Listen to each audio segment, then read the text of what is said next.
స్వాతంత్ర పోరాటంతో సంబంధం లేని వారు ఇవాళ దేశభక్తి పాఠాలు చెబుతున్నారని బీజేపీ నేతలపై మండిపడ్డారు BRS working president KTR.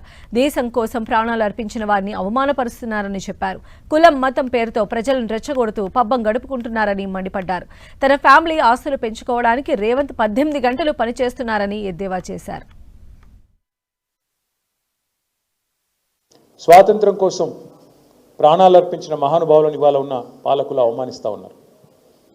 Gandhi గారిని పట్టుకొని, మహాత్మా గాంధీని పట్టుకొని ప్రపంచమంతా ఆయనని, ఆయన గొప్పతనాన్ని, ఆయన పోరాటంలోని ఔన్నత్యాన్ని, ఆయన మరణించిన 80 ఏళ్ల తర్వాత కూడా శ్లాఘిస్తూ ఉంటే, ఇవాళ భారతదేశంలో కేంద్ర ప్రభుత్వంలో ఉన్న పాలకులు మాత్రం తెల్లారి లేస్తే ఎట్లా గాంధీ గారిని అవమానించాలి, ఎట్లా గాంధీ గారిని చంపిన వెధవల్ని, టెర్రరిస్టులని ఎట్లా నెత్తిన పెట్టుకొని పూజించాలి అనే దిక్కుమాలిన భావదారిద్రపు పనులు ఇవాళ కూడా చేస్తూ ఉన్నారు.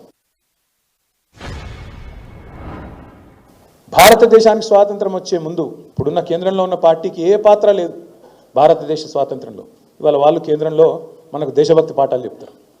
ఇక రాష్ట్రంలో అయితే మీకు తెలుసు నాకంటే బాగా, తెలంగాణ ఉద్యమంలో మనకు వ్యతిరేకంగా పనిచేసిన ఒక విధవ ఇవాళ వాడు ముఖ్యమంత్రి.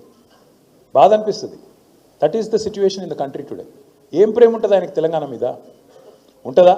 జై తెలంగాణ అనడానికి ఆయనకి చెయ్యి వస్తలేదు, నోరు వస్తలేదు. ఆయనకి ప్రేమ ఉంటుందా తెలంగాణ మీద?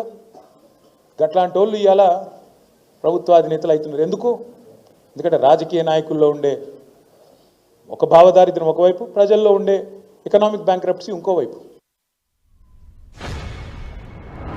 ఎంత భావదారిద్ర్యం అంటే ఇవాళ రాజకీయాల్లో కేంద్రంలో ఉన్న పార్టీ బీజేపీ వాళ్ళు మాట్లాడతారు డబల్ ఇంజన్ అట. ఏం డబల్ ఇంజన్? దేనికి డబల్ ఇంజన్? డబల్ ఇంజన్ ఉంటేనే అభివృద్ధి. ఎక్కడ డబల్ ఇంజన్ అభివృద్ధి? తెలంగాణ కంటే ఒక తెలంగాణలోని సింగిల్ ఇంజనే మీ డబుల్ ఇంజన్ కంటే ఎక్కువ మూత మోగించలేదా?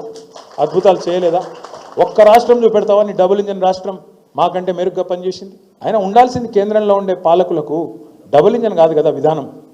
28 ఇంజన్లు ఉన్నాయి దేశంలో, 28 రాష్ట్రాలు ఉన్నాయి.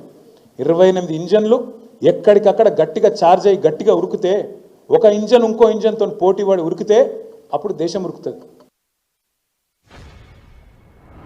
నేను 18 గంటలు పనిచేస్తున్నా కాబట్టి నన్నే గెలిపియండి అంటున్నాను. మళ్ళా 18 గంటలు పనిచేస్తున్నట్టు. అవును చేస్తున్నావు, నిజమే. ఏం చేస్తున్నావు 18 గంటలు? కొండలు ఎట్లా కొల్లగొట్టాలి, మన తిరుపతి రెడ్డి గారికి కొత్తగా గిరిజనుల భూములు గుంజుకొని లగచర్ల గుంజుకున్నట్టు ఎట్లా ఇవ్వాలి, అల్లుడికి ఆస్తులు ఎట్లా ఇవ్వాలి, అట్లాగే ఇంకొక ఆయన తమ్ముని పేరింది ఆ జగదీశ్వర్ రెడ్డి.